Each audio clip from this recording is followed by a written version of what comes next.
오늘 제목을 신실한 삶이라는 제목을 잡았습니다. 신실한 삶. 이제 질문하기가 좀 두렵긴 합니다. 그죠? 다들 이렇게 반응을 안 보여주셔가지고. 여러분 삶을 살아가면서 얼마나 본인 스스로 생각할 때 나는 내 삶에 대해서 신실하다라고 할 때 100점. 그럼 빵점부터 시작 한번 해볼까요? 100점부터 하지 말고 빵점부터 시작. 10점. 손 드시면 안 되는 거예요, 여기서. 나는 겸손하기 때문에 손 들어야 되겠다. 손 드시면 안 됩니다. 30점. 아니, 권사님 지금 아직 손 드시면 안 돼요. 자, 50점. 예, 야, 아주 불성실한 삶을 살아가고 계신 거예요, 그죠? 70점. 상당히 느낌이 이제 순식간에 교만의 느낌으로 지금 치닫고 있는 느낌. 85점. 잠깐만요. 지금 다들 손을 안 들겠다는 지금 신부는 지금. 그죠? 우리가 나의 삶에 대해서 신실하다라고 참 이야기하기가 어디서부터 어디까지인지 잘 모르겠고 참 어렵습니다. 그죠?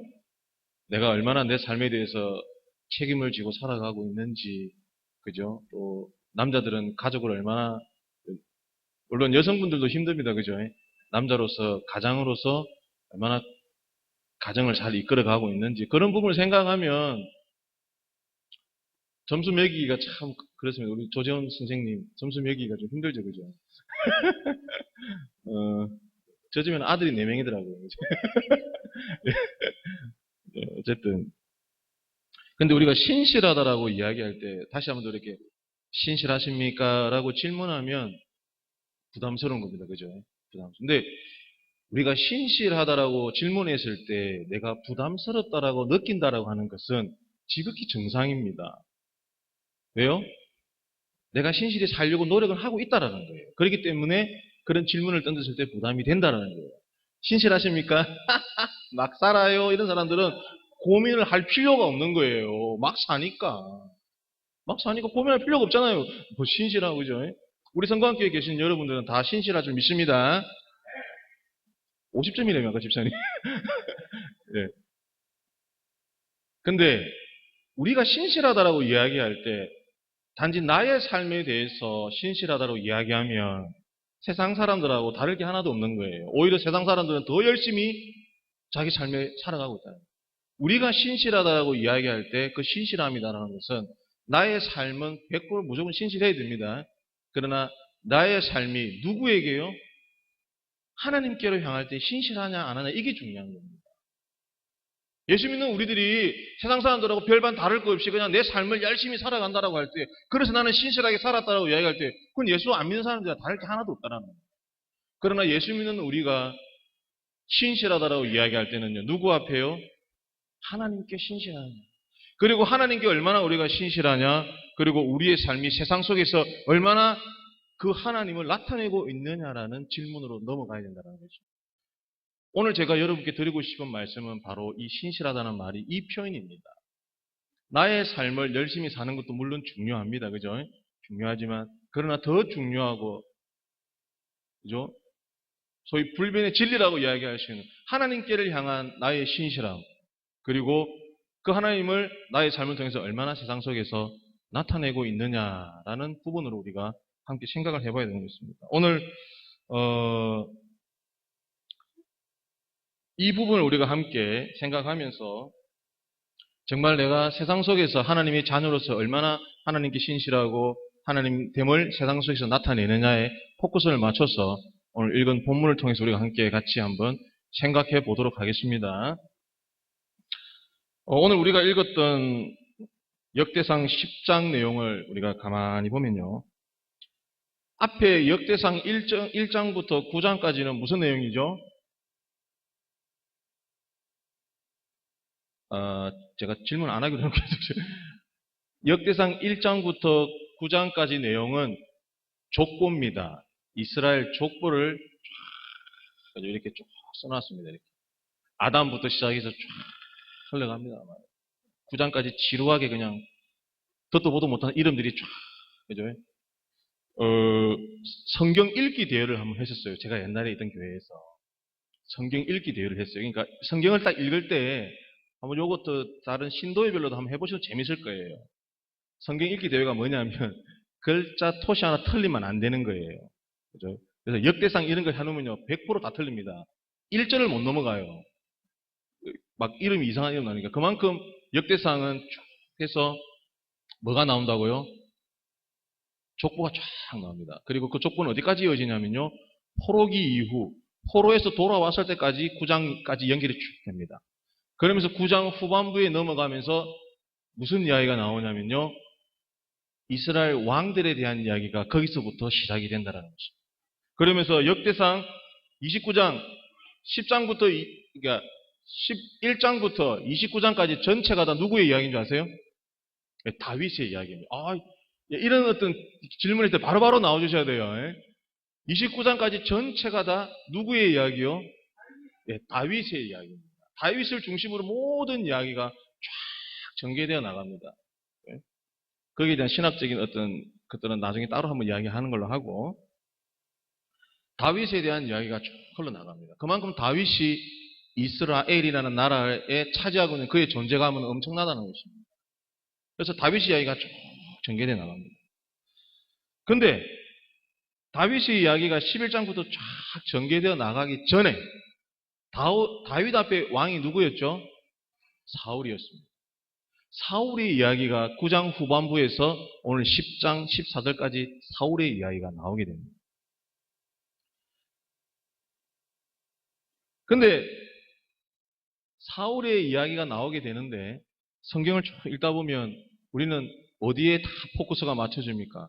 다윗의 이야기에 다 포커스가 맞춰져요. 다윗이 어떻게 했고 다윗이 어떻게 했고 사울의 이야기는 우리가 되도록이면 안 쳐다보려고 합니다.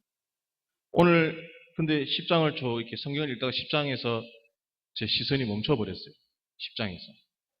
10장에서 제 시선이 다 멈춘 겁니다. 사울의 이야기가 이 뒤에는 없어요. 여기에 사울의 이야기가 나오더라고요. 사울의 이야기를 쭉 보는데 10장을 보는 순간 뭐 이렇게 은혜스러운 내용은 하나도 없어요. 가슴 아픈 이야기, 소위 우리가 구구절절한 사연들이 쭉 나오고 있습니다. 얼마나 구구절절하냐 보니까 오늘 본문 읽었던 4절, 6절에 보니까 이렇게 기록되어 있습니다. 사울이 자기의 무기를 가진 자에게 이르되 너는 칼을 빼어서 그것으로 나를 찔러라 할례 받지 못한 자들이 와서 나를 욕되게 할까 두려워하느라. 그러나 그의 무기를 가진 자가 심히 두려워하여 행하기를 원하지 아니하매 사울이 자기 칼을 뽑아서 그 위에 엎드러지니 무기 가진 자가 사울이 죽는 것을 보고 자기도 칼에 엎드러져 죽으니라. 이와 같이 사울과 그의 세 아들과 그 온 집안이 함께 죽으니라. 이렇게 나와 있습니다. 사울이 어떻게 한 겁니까? 지금 보니까 제가 봤을 때는 거의 그죠? 자살을 그죠? 이런 표현을 쓰기가 좀 두렵습니다. 스위사이드라고 이제 자살한 느낌이 좀 듭니다. 그죠? 그리고 그걸 보고 있던 신하도 무서워서 역시 똑같이 그죠? 그렇게 한 거예요. 그리고 사울만 죽은 것이 아니라 그 아들과 그 온 집안이 다 죽었다라는 아주 어떻게 보면 참 눈물겨운 이야기들이 오늘 사울 역대상 10장에 기록되어져 있다는 것입니다. 근데 저는 성경을 읽을 때마다 성경에 보면 이런 비슷한 부분들이 참 많이 있습니다. 굳이 이런 표현을 써가면서 성서에 이런 걸 꼭 기록을 해야 될까? 그죠?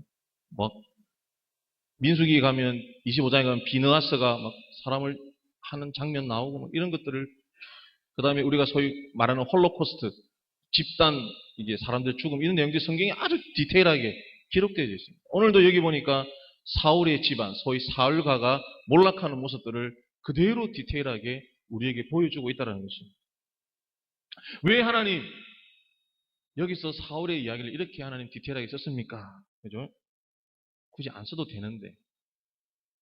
근데 우리가 오늘 본문을 다 읽어 내려가다 보니까요. 이렇게 나와 있습니다. 13절에 보니까 왜 사울가가 이렇게 몰락할 수밖에 없는 이유를 설명하고 있습니다. 저는 이 부분을 보면서 사울의 이야기를 앞에다 서론으로 깔고 그 다음 다윗을 좀 더 확대하기 위해서 이 이야기를 썼을까? 이런 고민도 좀 했었습니다. 근데 그렇게 하기에는 그죠? 우리 하나님 좀 너무 치졸한 하나님 될 것 같아서 그죠? 그런 생각은 제가 접었습니다. 근데 13절에 보니까 이렇게 기록되어 있습니다. 사울이 죽은 것은 여호와께 범죄하였기 때문이다라고 이야기합니다. 사울이 죽은 것은 여호와께 범죄하였기 때문이다라고 기록하고 있습니다. 사울 집안, 사울가가 몰락한 이유는요, 다른 게 없습니다. 다윗을 더 빛나게 하기 위해서 이걸 기록한 것이 아니라 뭐라고요? 사울이 여호와께 범죄하였다라고 이야기하고 있습니다. 근데 제가 이 부분을 보면서 사울이 여호와께 범죄하였다라는 부분을 이렇게 영어 성경에 보니까 이렇게 기록되어 있어요. 범죄하였다라는 부분이 뭐라고 되어 있냐면요. unfaithful이라고 적혀 있습니다. unfaithful. 오늘 제목이 뭐예요? 신실한 삶입니다. 신실하다는 영어로 faithful이에요. 그러면 unfaithful이라는 단어를 여기다가 쓴 거예요. 그치? 그래서 제가 힌트를 얻은 겁니다. 거기서. unfaithful은 그러면 우리말로 풀어내면 신실함의 반대말이 뭐죠? 김창수 입장. 안 신실하다. 신실하다는 반대말을 우리나라 말로 참 바꾸기가 참 어렵습니다. 그죠? 불성실, 불신실, 이렇게 가죠. 그래서 이 unfaithful이라는 단어를 한번 제가 이렇게 열심히 인터넷 웹서핑을 통해서 한번 찾아봤습니다. 찾아보니까 이 unfaithful이라는 단어가 영어에서 어떻게 쓰이냐면요. 불륜이라는 단어로 함께 쓰입니다. 불륜. 이 말의 의미가 결국 그겁니다. unfaithful이라는 단어와 infidelity라는 단어와 함께 쓰여있는데 불륜이라는 어떤 의미로 이 단어가 쓰여집니다. 불륜이라는 단어. 그래서 그거를 믿음을 어겼다라는 이런 의미로 쓰여진다는 것이죠. 한마디로 말해서 이 unfaithful이란 사울이 범죄했다라고 할 때 그 범죄는 무엇이냐면요. 하나님을 향한 그의 믿음을 어겼다라는 것입니다. 하나님을 향한 믿음을 그가 어겼다라는 것입니다. 그럼 요걸 다시 한 번 더 정확하게 제가 한 번 더 풀어보겠습니다. 더 리얼하게 한번 표현해 볼게요. 하나님과 사울의 관계에서 사울은 하나님께 불륜을 저질렀다. 불륜을 저질렀다. 무서운 말이에요. 무서운 말. 사울이 하나님 앞에 범죄했다는 것입니다. 하나님과 그의 관계 속에서 믿음을 그가 저버렸다는 것입니다. 그 믿음을 저버린 것을 한마디로 말해서 끝장난 겁니다. 하나님과 사울의 관계 속에서 더 이상 회복할 수 있는 무엇인가가 근거가 사라졌다는 겁니다. 이것이 바로 오늘 사울이 하나님 앞에 범죄했다는 것입니다. 범죄다. 그러면 사울의 그 범죄함이 어떤 것인지 우리 조금만 더 한번 들어가 봅시다. 우리가 조금만 더 들어가 보면요. 뭐가 나오는 거예요? 하나님 앞에 신실한 것이 무엇인가가 나온다는 것입니다. 하나님 앞에 신실한 삶이 어떤 것인가를 조금만 더 들어가 보면 나온다는 것입니다.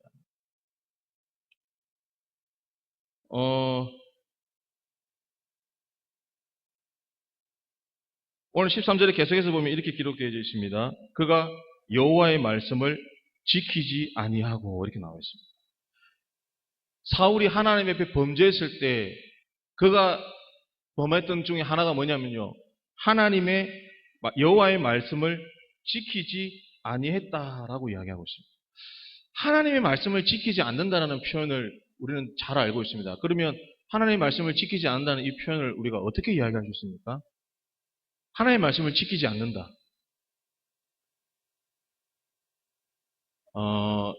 이제 이 난로 가지고 이 안에 열기를 후끈 달아오래가 전부 다 이제 이렇게 이제 점심 식사도 하시고 전체적으로 이제 분위기가 좀 점점 이제 다운되고 있지. 설교가 점점 이제 가운데로 들어가게 되면 이제 점점이죠. 자, 우리가 하나님의 말씀을 지키지 않는다라는 의미를 우리가 성서의 원리에서 한번 찾아볼 수가 있습니다. 창세기에 보면 하나님께서 누구에게 말을 합니까? 아담에게 말을 합니다. 뭐라고 이야기하죠?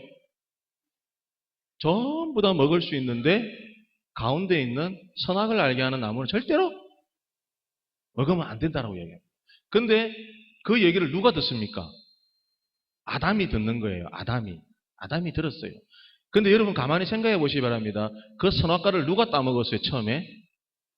하와가 따먹었어요. 그죠? 그리고 따먹고 누구에게 줬어요? 아담에게 줬다는 것입니다. 여러분 잘 보시기 바랍니다. 성서의 원리는 이것입니다. 하나님은 우리에게 말씀하신다라는 거예요. 하나님은 우리에게 말씀을 하신다라는 거예요. 근데 우리는 그 말씀을 어떻게 한다고요? 지키지 않는다라는 것입니다. 하와는 하나님의 말씀을 못 들었습니다. 그러나 아담은 하나님의 말씀을 분명히 들었습니다. 근데 하와가 그 사과를 줬을 때 아담도 어떻게 해요? 그 사과를 먹어보죠. 여러분 이것이 하나님의 말씀을 지키지 않는 거예요. 성서의 원리는요 전부 다 그렇습니다. 성서에 보면요 하나님의 말씀이 누구에게 임하여 이렇게 나와 있습니다. 하나님의 말씀이 누구에게 임했다라고 나옵니다. 하나님의 말씀이 누구에게 임했다라고 이야기하고 있습니다. 하나님은 지금도 우리에게 어떻게 한다고요? 말씀하고 계신다는 것입니다. 여러분 우리의 삶을 한번 돌아보시기 바랍니다. 나는 과연 그러면 하나님의 음성을 듣고 있느냐? 나는 그 하나님의 말씀을 지키고 있느냐라고 여러분 생각해 보셔야 돼요. 목사님 저는 하나님의 음성이 들리지가 않아요. 이거는 더 말할 것도 없습니다. 여러분 하나님의 말씀을 지킨다라고 하는 것은요. 하나님의 음성을 듣고 그 뜻을 쫓아가는 겁니다. 그 말씀을 따라 지켜나가는 겁니다. 사울이 그것을 안 했다는 겁니다. 사울이 하나님의 말씀을 지키지 않았다는 거예요. 그럴 때 어떻게 해요? 그의 집안은 몰락의 길로 치닫고 말았다는 것입니다. 그리고 계속해서 이야기가 이어지고 있습니다. 또 신접한 자에게 가르치기를 청하고 이렇게 나와 있습니다. 누구에게요? 신접한 자가 우리나라 말로 하면 뭐예요? 무당이에요. 무당. 근데 이 가르치기를 청했다라는 말에 보니까 영어 표현이 뭐냐면 consulted라고요. consulted. 쉽게 얘기하면 사울이 신접한 자에게 찾아가서 뭐 했다고요? 컨설팅 했다는 거예요. 컨설팅. 컨설팅이라는 단어가 더 피부에 와닿죠. 그죠? 사울이 신접하는 자를 찾아가가지고 컨설팅 했다. 우리 한국에 이 컨설팅 회사들이 정말 많이 생겨납니다. 엄청나게 많이 생겨요. 그죠? 기업을 살리기 위한 컨설팅 회사뿐만 아니라 요즘에는 학생들을 위한 그죠? 컨설팅도 엄청납니다. 어떻게 공부를 해서 어떻게 서울 대학을 갈지 스카 대학을 갈지 마십니다. 제가 아는 분이 있는데 그분이 어떤 컨설턴트였어요. 뭐였냐니까 한의원에 있는데 한의원에서 환자를 컨설팅 하더랍니다. 이게 뭐냐면 병원에 오시면 이렇게 몸이 이러니까 이렇게 해서 진료를 받으시기 바랍니다. 병원에 가면 병원 환자들을 위한 컨설턴트도 있더랍니다. 그만큼 대한민국은 이 컨설팅으로 흘러넘치고 있습니다. 근데 오늘 이 사울이 누구를 찾아갔다고요? 무당을 찾아갔습니다. 무당에게 찾아가가지고 뭘 했다고요? 컨설팅 했다는 거죠. 이 이야기가 어디에 나오냐면요. 사무엘상 28장에 쭉 나오고 있습니다. 사무엘상 28장에 쭉 나오고 있습니다. 사무엘이 죽고 난 다음에 사울이 무서워서 누구를 찾아가요? 신접한 자를 찾아가게 됩니다. 그래서 죽은 사무엘을 다시 불러냅니다. 여러분 우리는 누구에게 컨설팅하고 있습니까? 우리의 삶을 누구에게 컨설팅하고 있습니까? 아둥바둥 나에게 주어진 것에 대해서 최선을 하기 위해서 우리는 누굴 찾아가야 됩니까? 하나님을 찾아가는 거죠. 하나님을 찾아가야 된다는 거죠. 하나님을 찾아가지 않을 때 사울은 어떻게 되었다고요? 그의 가문은 완전히 몰락해버렸다는 거죠. 그리고 또 이렇게 계속 기록되어 있습니다. 여호와께 묻지 아니하였다라고 나와 있습니다. 여호와께 묻지 아니하였다. 어떻게 보면 내용이 전체적으로 다 비슷합니다. 여호와께 묻지 아니하였다. 그죠? 계속해서 제가 이 영어 단어를 자꾸 이야기했는데 정말 죄송합니다. 그죠? 여기 보니까 묻다라는 단어로 inquire라는 단어를 썼더라고요. 이것도 제가 한번 찾아봤습니다. 이거는 보니까 구하고 행동하다라는 단어가 합쳐진 단어예요. 그러니까 쉽게 얘기하면 사울은 하나님께 가서 묻지도 않고 또한 하나님께서 그에게 명령하신 것들을 지키지 않았다는 것입니다. 행하지 않았다는 것입니다. 사무엘상 15장에 보면 그 내용들이 쭉 나옵니다. 아말렉과 전투 이후에 그죠? 하나님께서 그 모든 것을 없애라 그랬는데 사울이 좋은 것들을 챙겨옵니다. 그래서 와가지고 거짓말합니다. 여호와께 제사를 드리려고. 하나님께서 전부 다 없애라고 분명히 이야기를 했는데 어떻게 해요? 눈에 보기 좋고 좋은 것들을 가져온 것입니다. 사울의 범죄가 무엇입니까? 첫 번째, 하나님의 말씀을 지키지 않았다는 것입니다. 그리고 두 번째 뭐라고요? 하나님을 찾지 않았다는 것입니다. 하나님께 컨설팅하지 않았다. 그리고 하나님께 구하고 하나님께서 원하시는 삶을 살지 않았다는 것입니다. 이것이 사울이 하나님 앞에 범죄했다는 것입니다. 우리가 요즘에 큐티를 하고 있습니다. 중고등부 큐티를 하고 있는데, 그죠? 큐티를 하고 있는데 야고보서 4장 4절에 이렇게 기록되어 있습니다. 가늠한 여인들아, 세상과 벗된 것이 하나님과 원수됨을 알지 못하느냐. 그런즉 누구든지 세상과 벗이 되고자 하는 자는 스스로 하나님과 원수되는 것이다 라고 야고보서에 기록하고 있습니다. 여러분, 우리가 하나님 앞에 범죄한다라고 하는 것은요, 아무것도 아닙니다. 어떻게 보면 아무것도 아니지만 그러나 우리는 세상과 벗함으로, 세상과 살아감으로 어떻게 해요? 하나님과 우리의 관계가 불륜의 관계로 치닫게 된다는 것입니다. 회복될 수 없는 관계로 치닫게 된다는 것입니다. 결론을 내리겠습니다. 그죠?